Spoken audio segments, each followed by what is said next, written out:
Welcome back, everybody, to another great episode of The Alarmists. Today, we have an amazing guest. His name is Richard Humann, and he is an artist who has taken the contemporary music scene and made it a collaborator with his artwork.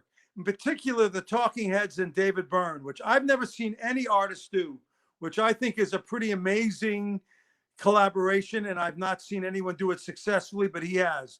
Not only with David Byrne, he's used other contemporary forms of music like The Wizard of Oz to support his vision. And I think this is an extraordinary artist that we're going to be talking to. Let's bring Richard on so we can get into a great conversation on The Alarmists. Hey, Jesse, how are you?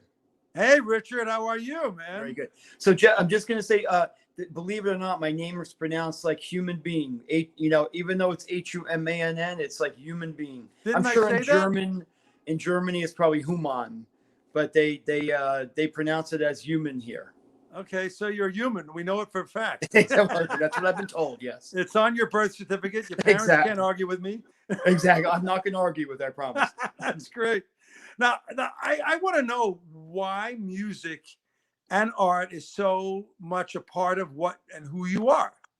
Well, I mean, music growing up, when I grew up at the period of time when I was a kid. So when the Beatles came to America, I was like 2 years old, 1 year old, whatever. And my mother, I don't know if this is actually like, I have a memory of it or just remember her telling us this, but she sat my sister and I like in the high chairs when the Beatles came on the Ed Sullivan Show and said, this is like a momentous moment. You're going to be part of it, right? I don't really know if I remember or not. But I was like, not much. I'm not much younger than you in that sense, because I remember when the Beatles came to play in Shea Stadium, and I just remember the Ed Sullivan Show, and life was different then. We were a much more innocent society. So when you saw something like the Beatles and all these girls crying and like, John, Paul. Exactly. We don't get that anymore. Except, believe it or not, we had dinner here one night with Sid Bernstein. Oh, and I know Sid. I knew Sid. Yeah, and Sid, as you know, he brought the Beatles to Shea Stadium. Yeah, so we had dinner one night with him, and I remember asking, like, well, how did you know, right? And he said his 12-year-old daughter thought they were the greatest thing ever. And he goes, if it's good enough for her, it's good enough for us. Yeah, you never argue with an adolescent. They always know more than we do. Exactly. When it comes to this anyway. Sid passed away a while ago, I think. Yeah, right? yeah, he's been gone with us. But I got to meet him on a few occasions, and he was pretty incredible in what he did. But that kind of thing doesn't happen anymore, which is a sad state of our our creative being here in the music world. And it's 6 people running things. I know. It's not the same as it was. I agree. But it's got to change.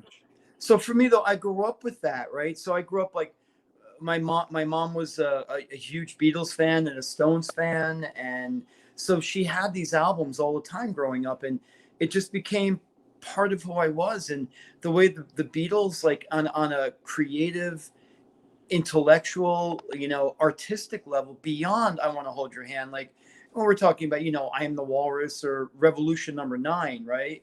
And Revolution Number 9 is really like a Fluxus piece, and we could talk about that or not, right? I could probably talk about that for half an hour, but we won't go into it. Well, so I would say this about the Beatles. I mean, it's the sickest thing. I can't get away from them.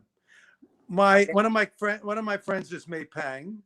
In the town I live in, you have Jock McLean and Bill Beattie, who were there with the Beatles on tour in the late 60s, around 67, 68, across Europe. And I'm involved in a business situation with McCartney's former manager. That's for incredible. 20 years. It's funny too, because I was just reading something about May Pang last night. I guess somebody discovered like an hour and a half jam with Paul McCartney and John Lennon in 1974 in LA with Stevie Wonder and a bunch of other people. It's really horrible, quite honestly, right? It's like, well, but anyway, no, I'm just saying, because it was just like drunken, 4 years after the Beatles broke up, they got together in LA with a bunch of people and jammed. And it's just like a jam session, right? But she was part of it at that time. That was part of the Lost Weekend that John Lennon was, the 18 months that he took the break here in New York from Yoko and everything like that. I know that May is working on a major project because I know she promised to come on the show, and she's just got to get it finished because she doesn't want to go on anything until it's done. But there were so many things that happened. I'll never forget. I went to visit John at the Dakota building in 1976. Wow. And I had a classic, interaction with John. So there I am talking to a friend of mine who sounds like John Lennon. We had a little band, and he was writing music, and he had this sort of Lennon-esque voice. And we went to see a lawyer named Jules Kurz, who was right around the corner. We get out of there, and I go, his name was Peter. I go, Peter, let's go to the Dakota and let's go say hello to John. I did it jokingly. All of a sudden, we're walking towards the Dakota, and I have, as a journalist, even back then, before I was a journalist, I always had a good eye to see the people that I wanted to see in the music and movie world. Right. And all of a sudden I say to Peter, oh my God, look who's coming at us. And it was John, Yoko, and 1-year-old Sean in her arms. And Incredible. We had just brought a demo tape to this lawyer. And I just did what I do. I went up to John. I said, hey, John, I'm Jesse Nash. My friend here, Peter, and I have a vision of his mouth just jaw dropped. Couldn't say a fucking word. Right. And I go up to him. I go, listen, my friend here, he has this sound like you. I think you'd really enjoy the music we're creating, and I want to give you my demo tape. And Yoko just stared at me like, who the fuck are you? And John just looked at me with quizzical eyes, and I got a great quizzical comment, a great quip. He goes to me, excuse me, but I don't hold auditions. It's just like him, exactly. That's hilarious. You know. So as an artist, I've actually been in exhibitions with Yoko Ono. I think probably 3 now, over the past 20 years. Has she bought any of your work? I'm sorry. Has she bought any of your work? No. But we've actually been in. We did a show together with a number of other artists. In the Biennale in Venice in 2003. A year later, we were involved in. Tell the audience what the Biennale in Venice is. The Biennale is the oldest. It's an exhibition that takes place in Venice, Italy, in the Giardini and the Arsenale, which is right in Venice City proper. It's been going on for 120 years or something, and it's one of the most important art exhibitions in the entire world. People come from all over the world to exhibit and to see it. And in 2003, the group that I was in at Palazzo Zorzi, Yoko Ono was part of it. And so she came to Venice. Yeah, there's actually a picture of her and I together in Venice from back then. And what was she like? Because I've interviewed her a few times. You know what? I thought she was really, really nice. And she was with a gentleman who was also very, very nice and warm and friendly. And I mean, she wouldn't know me from Adam, but the 3 times I met her in the shows that we've done together, she was always very, very friendly, always nice, and a super talented artist as well. She's an artist. I didn't know that. What kind of art? Well, she's considered a fluxus artist, which is a movement. What is that word? It's fluxus, Fluxus. What does that mean? That's it. If we're getting into art now, that's kind of like, it's a neo-Dada movement. Dada happened in the teens, Germany and throughout Europe and Switzerland as well. And so for the person who doesn't know anything about art, how would you describe what we're looking at if she's that kind of artist? Fluxus is, it's quirky. It's like breaking all boundaries in sound and in music and in John Cage is I don't know if you know John Cage. You may know the musical piece 433, which is John Cage's the 4 minutes and 33 seconds of silence. So Fluxus kind of grows from that with that influence. So it's kind of it's interesting what you're saying because I was at Yoko's 70th birthday party. Right. And you know what she did? What? For her 70th birthday party, she had a party at Mr. Chow's. Right. Melissa Tomei was there and a couple of other heavyweight actors and actresses and music people. She put a giant canvas board blank and she wanted everybody's footprint. That would be like a Fluxus piece. Exactly. There are artists who, dyed their braids in ink and then used the braid of their hair, like with their head creating work. So, and the gallery that I originally showed with, starting in the 90s, worked a lot with Fluxus artists. And that's how we got to be connected with Namjoon Paik and with Yoko Ono and a number of artists like that. And so music has, again, always been a really big part of my life and influence with my work as well. In fact, I did a piece during the pandemic called Caged. It was a 4-minute and 33-second movie I filmed. Although I live in Brooklyn, where I am right now, I have a house in Woodstock, New York, and I was up there. I just was there. I was literally there last weekend. Me too. I can't believe it. You could have come cut my lawn. I had to cut my lawn. It takes me 3 hours. If I knew this about you, I would have looked you up. Exactly. You could have cut the lawn. I'd give you a beer, yeah, we went to Rhinebeck, and then we went up to Woodstock. I have a couple of acres in a house, like right in town.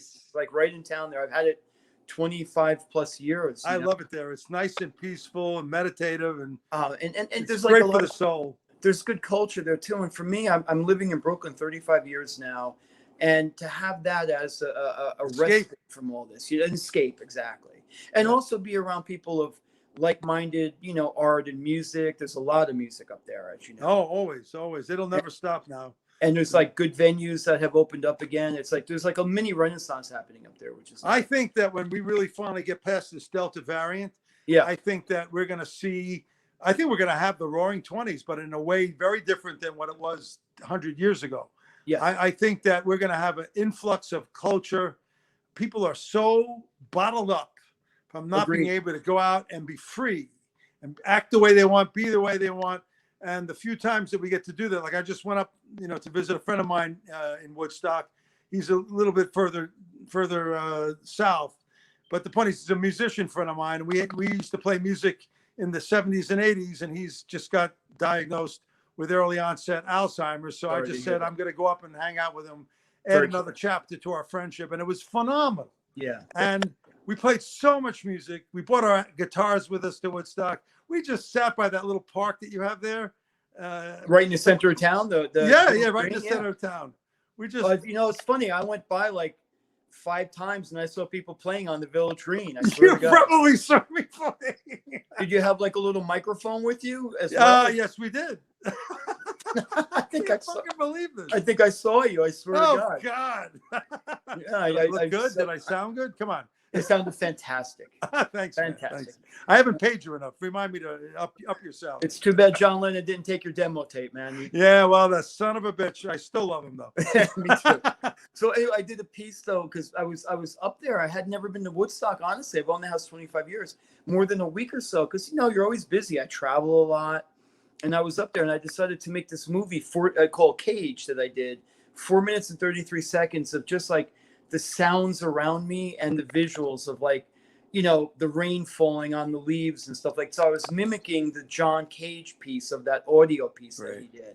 And that's an interesting thing you're bringing up because, I do a lot of traveling. I'm a big, travel writer, wine and food, but I love nature. Right. And I went to my friend, this couple we know, my wife and I, they have an amazing property in St. Lucia called Aunts Chastenay and Jade Mountain.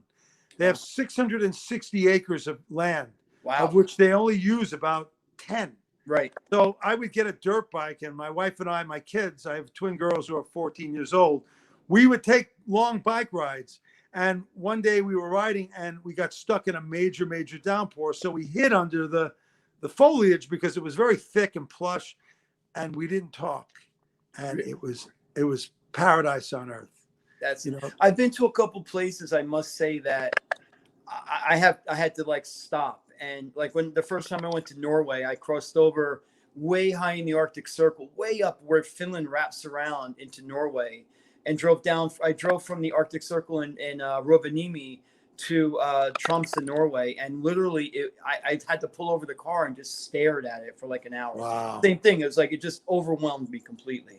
So I've been to a few places just like what you're talking about. Yeah, no, it's the best thing when you have enough awareness to recognize that moment when it's happening. It's an amazing moment. Exactly. So you started out by talking about the David Byrne thing. So my first really big show in New York, I started showing in New York when I came here out of college, but in small galleries in Brooklyn and so forth. And my first big show happened about 10 years later, and it was with a gallery in Soho. And I happened to be at an opening like the day that I was offered that show, which was a major breakthrough for me, solo show in a big gallery. I happened to meet David Byrne that night at an opening at the MoMA, Museum of Modern Art. And, you know, he was kind of just hanging out, and I was like, He's hey, very approachable. very, very nice guy. I right? met him when he was doing his Joseph Papp show. He was having dinner in that little restaurant next to the theater. Yeah, and yeah. I saw him sitting Joe's Cafe, I think it is. Right. Yeah, exactly. Yeah. And I went up to him and I sat for 45 minutes and we had such an incredible conversation. I wish I had been able to do it as an interview because we talked about so many subjects, but that's the thing about him. He's open. He was very, very nice. And I was like, hey, I just got this show and I was working in like translating like text into Morse code. And I was like, hey, can I translate Psycho Killer into Morse code? And he's absolutely. And like a couple days later, he had written me a letter, like giving me permission from his record company to do so. And the piece I built was like 30 feet long by 25 feet wide. Did he ask you why Morse code? Did he yeah, ask we you talked. to explain it? We talked about like from an artistic point of view, like what it was about. So what did you tell him? Well, I mean, I don't remember. It was literally 25 years ago or something. But you know, I was just saying I'm working on these series of coding, like hiding messages within like sculptural work.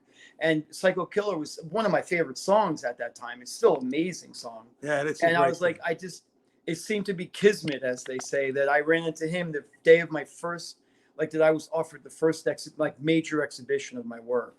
And it just seemed perfect. And, you know, so I did it and we got like New York Times and we got a lot of press on it. And then a couple years later, I did a piece in an exhibition where I created my face. I called it Human Sandpaper. And I actually printed an image of myself. Hummann. Exactly, sandpaper. And I printed an image of myself. I found the place I could print onto sandpaper. And it was Human Sandpaper. And it said, you know, warning, do not rub the wrong way, right? And David actually apparently went to the show, liked it, and bought a bunch of pieces. And the gallery said, we're going to ship it. And I said, no, I'm going to deliver it. You know, so I went to his house. Oh, yeah. Fuck yeah. I brought it over to his house. At that time was like, you know, in the Village, you know. Really nice. So you went to his apartment in Greenwich Village with the art? like a brownstone, you know, and they gave me the Luca Bop Records and said they gave me like every Talking Heads, every world music. Everybody was just once again so incredible, you know. So again, how was it like when you knocked on his door? And you know. Well, the assistants were the ones, you know. He at that time they were working with a lot of assistants, like because he ran his record company out of that as well, and So did he greet you? Did he meet with you when you dropped it off? Yeah, he was there. He was there actually, yes. But again, I don't know if he would know me from Adam, right? You know what I'm saying? But funny enough, about right before the pandemic, I'm going down the sidewalk in Soho. This is a year ago. And I make the turn and I stop for a second. And all of a sudden, I kind of get bumped from behind by a guy that's walking with his bicycle. I turn around. It was David Byrne.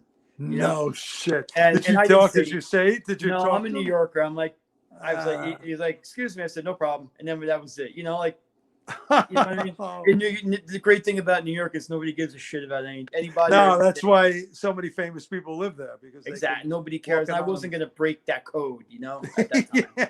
Although you were tempted, don't it? I was very tempted. Exactly. Even as he walked away, I was like, should I? And I said, no, I'm not going to break that code, you know. Wow. Amazing, amazing. And so music again has always been a big part of my life, and I could judge, you know, parts of my life. We talked about the early days with like the Beatles or the Stones. And then later, when I first came to New York, I discovered a band, XTC. And for me, it was like nothing I ever heard of before. I grew up upstate New York in a small town. So I wasn't exposed to a lot. And I came here and all of a sudden it's like Laurie Anderson, XTC. And that fueled a lot of creativity for me, you know, as an artist and exploring the world. And everywhere I go nowadays, like I was in Pakistan, I was in Islamabad 2 years ago. You have a show coming up there, right? One of them got postponed. Yes. And it looks like we're going to have it right. We're going to, I just met with the people. They came into New York a couple weeks ago and it looks like it's back on for next year. So why Karachi, Pakistan? Because, you know, when you say Karachi, Pakistan, we don't think of art. We think of terrorism.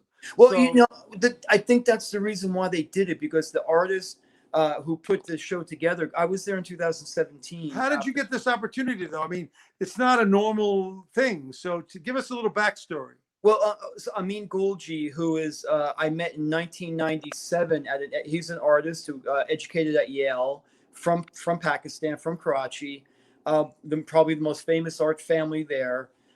We became friends over the years, and then when they were curating the Biennale for 2017, he was like, "Would you like to be in it, represent the United States?" And of course, I jumped at the opportunity and had to fight hard for my visa, which was very difficult to get, but we got it. And the American Embassy sponsored my trip. So when I got there, I was constantly had guards like AK-47, 45, a driver. Yeah, you're a target, man. You don't realize. Yeah, I would drive, and then, but it was incredible though. Like it was like being like living in a James Bond movie. That's what it was like, And everybody was wonderful. So would you walk up to women and go, "I'm Richard"? No, shake it, not stir. You don't walk up to any women in Pakistan. That's the first thing you learn. But anyway, so because but anyway, so it was great. And I then flew up to Islamabad to lecture. I lectured up there at university. You spoke to the university body. And they came in from Peshawar and you spoke in English and they translated? Oh no, certain places I went in the countryside, yes, I had translator and the guards and everything like that. But everybody spoke English at this. Everybody's educated. Wow. I mean, the people I met within the university system and everything. And so what was that like? You were in what year was this? 2 years ago. Wow. So 2019. 2017. So it's longer 17, than 4 years ago. Yeah. Right, but here we are, even at that point, Pakistan was looked at as a harborer of terrorism. It was a dangerous place. There was a lot of, back and forth with that country. Here you are talking to the student body of a major university there. What did you take away from all of this? That everybody's just all the same. We're all the same, man. We all have the same desires and the same goals. And it's so funny you say that, because I always say that human beings, no matter what part of the world, they have three basic needs. They want to love. Yep. They want to be loved. Absolutely. And they want to have a sense of purpose. And you know what? I could not agree more. And I've learned that. And again, we've talked about travel. I've lived in Venice, Italy. I've lived in Taiwan. I've lived in Korea. I was a couple of years ago, same year, 1 year later, up at the North Korean border. Wow. We were filming up there. I put a piece up there on the DMZ. No way.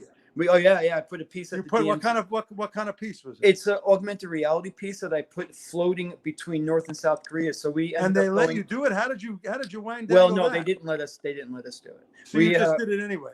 We had to. And nobody shot at you. Well, we did get brought in by the Army. Actually, we were. Filming. So they took custody of you for a brief time. Yes, they did. Yes, yeah. I was. And did you have to call the embassy? No, luckily I was in the middle of a rice paddy. The crew was there, and all of a sudden the crew. So you had somebody filming you? We were filming. Yeah, we were filming the documentary of me putting the piece up there, and we had. So what happened? So that you have how many people were filming? Maybe 6 of us all together. Oh, that's a lot. So yeah. So how did it go down? Give us a play-by-play. Well, we were living in a place called Chirwan. We were up there. That we had a place in Chirwan. To get into it, it's in the civilian control zone, which is right on the border of North Korea. Previously to that, we had been going through the tunnels. There are like 5 tunnels that run between. We know nothing about this, so treat us like we're kids. You're giving us an education here. It's the movie Philadelphia. Talk to me like I'm a 4-year-old. That's Denzel Washington says, right? Treat me like a 6 years old. All right. Okay, it's okay, 6. Right? So give me some credit. So I had been in Korea first in 2001 at an art residency program and a museum show, and then again in 2011 I lived on an island called Daebu-do. I was there at a residency program, so I really got to know Korea very well and the people.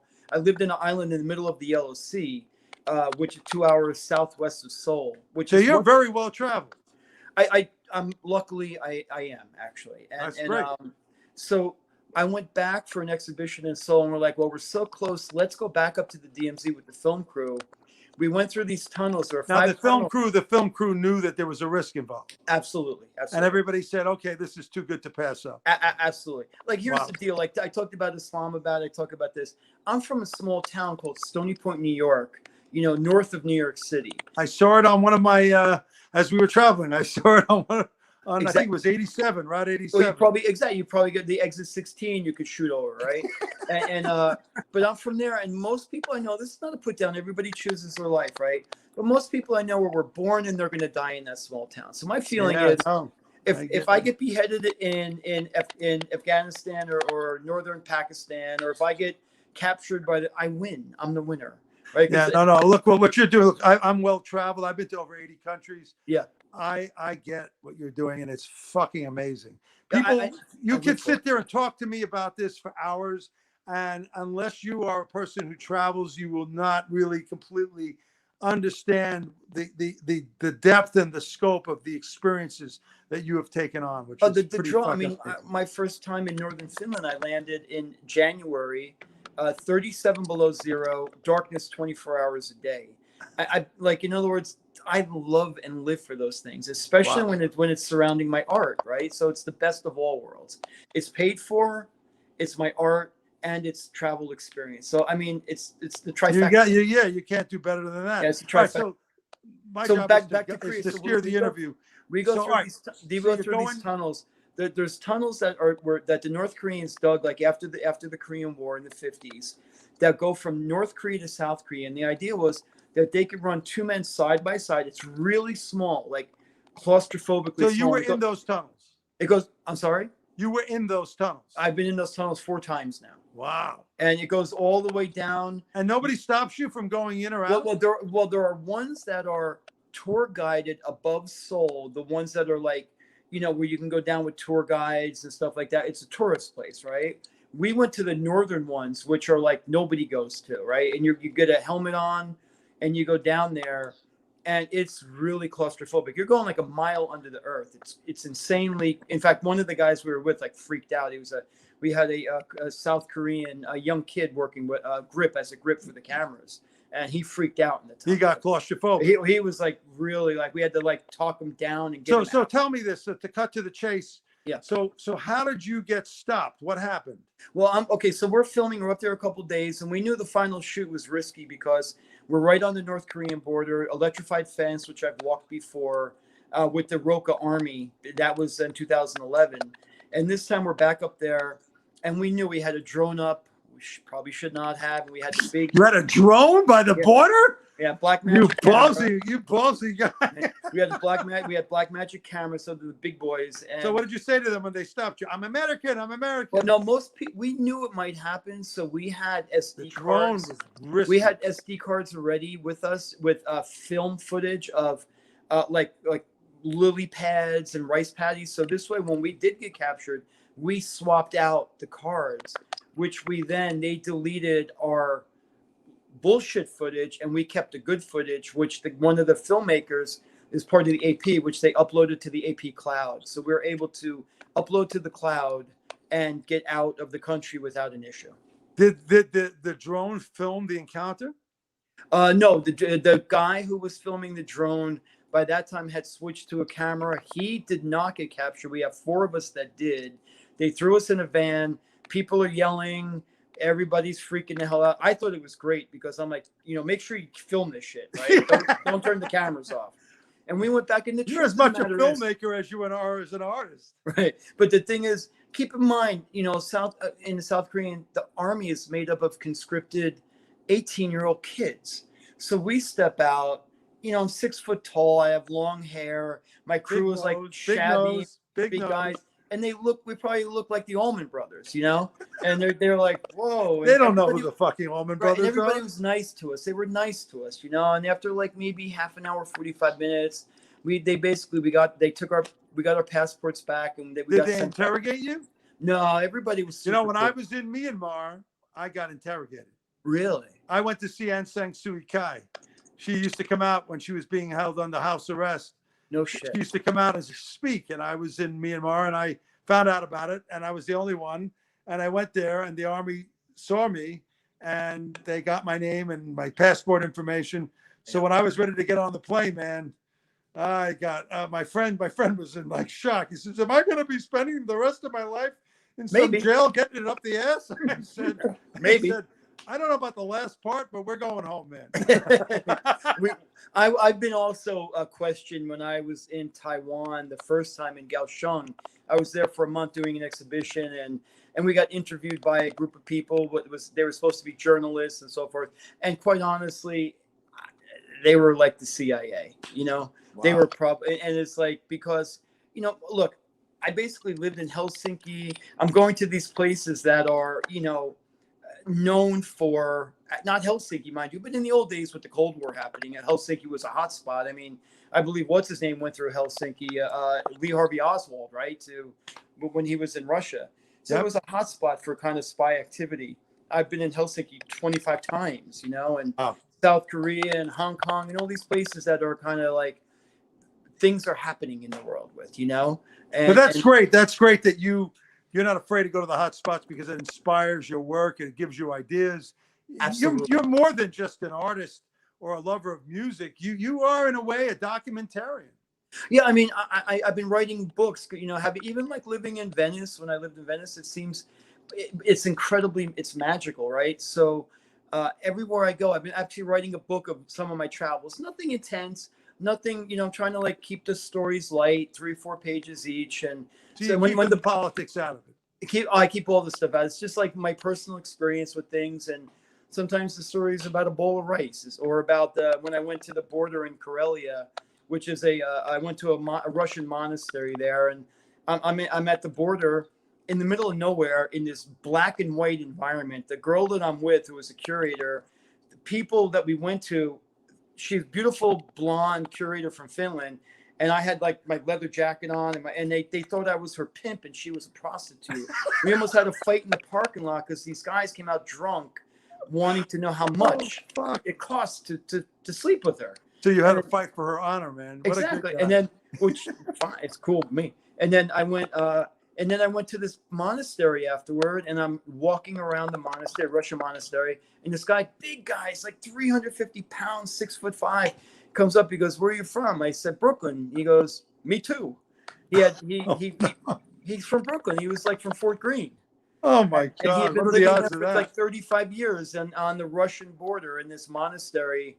So I mean, so again, you have these incredible experiences, All right, so let me ask you this, because we have to close out the show, and Sure, man. I'm very interested. You've seen a lot. The way you talk, I know that you're so well traveled. I want a 2-part question. Shoot. What, in your observation, where do you think the world is these days? What is your viewpoint of where the world is these days? I could have told you easier before COVID. I honestly have no goddamn idea, because I have no idea where we're going to be. You talked about the Delta variant. I don't know. You think it's man-made or nature? I honestly, it's beyond my pay grade. I was in Ground Zero, 2006, Wuhan. They took me to that wet market. They took me to the virology lab 2 years after they started construction. They wanted to show me how progressive it was. I've been to China 16 times. I'm a devout vegetarian, right? No alcohol, no caffeine, no nothing. But I've been to wet markets in Asia before, and it's pretty fucking brutal stuff that you see. It's brutal, but you know what? There is now evidence coming out that this virus was out much, much earlier. I'm reading about that too. I understand. I know. Yeah, Again, I it's think above my knowing pay the grade. Chinese the way I know them, having been there that many times and gotten immersed in their culture, I don't believe it was done on purpose. Intentionally? Yeah. I think they fucked up. It's very possible, man. It's like Pandora's box. You open that when, like, all these kind of things that we're dealing with nowadays, possibility of something like this happening. It's just the way it is. I've talked to biologists who said that if you examine the virus, there are 2 proteins in there that don't belong there, that are indicative of a man-made organism. I wouldn't doubt it. Again, but to go back to your 1-part question, I don't know where we're at right now. For me, up until 2020, when this all went down, I mean, I was supposed to be that year in Italy for an exhibition, Dubai, and then back to Pakistan.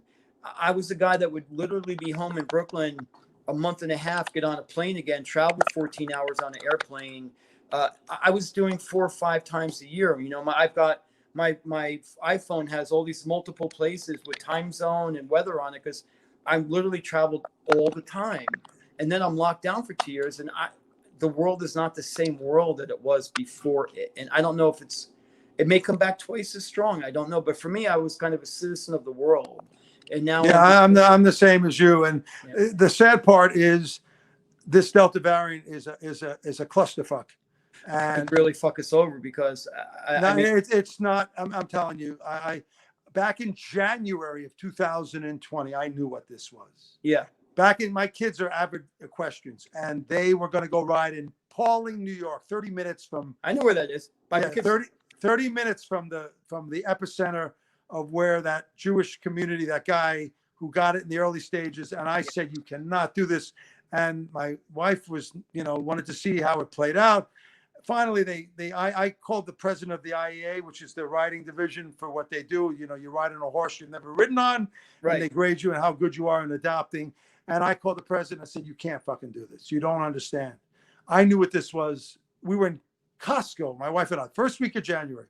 Right. And I started telling everyone I was a raging lunatic. Everybody thought I was out of my fucking mind. Right, well, you weren't. And I knew what this was. And of course, now I went from the raging lunatic. Oh, what a wise guy, Right. I think that this Delta variant is deadly.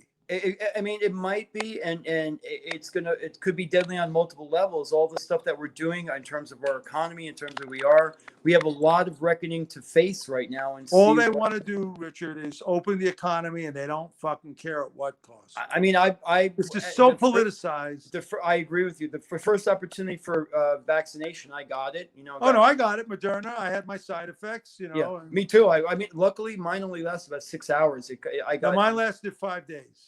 Really? I had emotional issues from it. I had major side effects from the Moderna. Really? Yeah. I mean, I woke up with hot sweats. I had definitely the flu-like symptoms, the chills. Right. My temperature was dropped to 96.1. So that was Mondo Bizarro. Look, I might now. My wife and I are at odds about whether they should get it or not. I believe that it's more dangerous now to be unvaccinated than it is to be vaccinated. Look, to be straight honest, and I'm always open about everything. My feeling was, growing up, when I grew up, you bought pot and pills and acid and everything off the street for people who didn't know what a bar. I was right there. I was a customer. Exactly. So and now, did you hear today's news? No. It can bring a small amount of pot on the plane. No shit. No, yeah. Wow. Tell me that's not a little bit of a mind. I don't smoke anymore, but I haven't smoked in like 20 years. But no, but just the fact that. No, I know it's amazing. It's amazing. Now you had a second part before we wrap it up. Do you remember the second part of the question? The second part of the question was, how do you see us resuming a normal life? I don't know. I think it's being smart about things, being conscientious about other people. Common sense. Stop putting whatever your fucking politics are. You have to think about the betterment of the people, right? And that's what I would say. These are the same people, like I say, who everybody's been vaccinated when they're a child. I mean, I understand, the trepidation about it. I get it, but sometimes it's the political environment. All these things being put out there to make everyone paranoid. We have no trust in our we have no leaders. We have no heroes. When was the last time you could tell me that we had a hero? A real hero who didn't give a shit about politics, who cared more about the common good of people. We have not had that. I don't even know when the last time we've had in my lifetime. Maybe you started with John Lennon. Maybe it was John Lennon even. Who the hell knows? But I mean, you can definitely use that as an example. They don't politicians. And they killed my them. lifetime. And they killed them. Exactly. They killed all of them. Martin Luther King. They killed. Yep. All of them. Kennedys are another story, but Martin Luther King was trying to do a good thing. I know. I mean, I'm left. Left-leaning liberal who grew up in that part of the 60s, as a small child. But that stuff rubbed off on me. My mom was another mother for peace, and I grew up with, so we were that kind of, my dad was Republican in those days, by the way.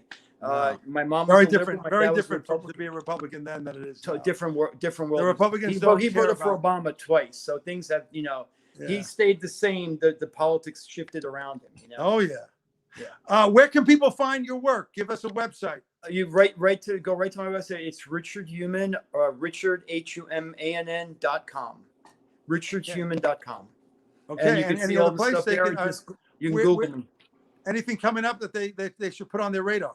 Well, that's the thing. We don't know, right? Okay. I mean, I'm meeting my art dealer on Thursday. She was in Vienna for a year, trapped in Vienna. She's from Austria originally. She was trapped there, couldn't get out. So she's back on Thursday. We have the show coming up in Italy next spring if nothing happens or ruins it. Pakistan's coming up, and then we'll see. So you have a lot of things in motion, but the virus is going to dictate all. We have to just be really careful, and before we get emotionally, physically, and financially involved and find out what's going to happen next with everything. Yeah. Ladies and gentlemen, Richard Humann, what an amazing guy. What an amazing artist. You are more than just an artist. You are a visualized human being who has a conception that I believe everybody should get to know. I can't wait to come and see your work in person. Thank you for coming on the show today. Jesse, thank you so much, man. It's always a great pleasure. conversation, right? Talk to you anytime, okay? All right, man. Same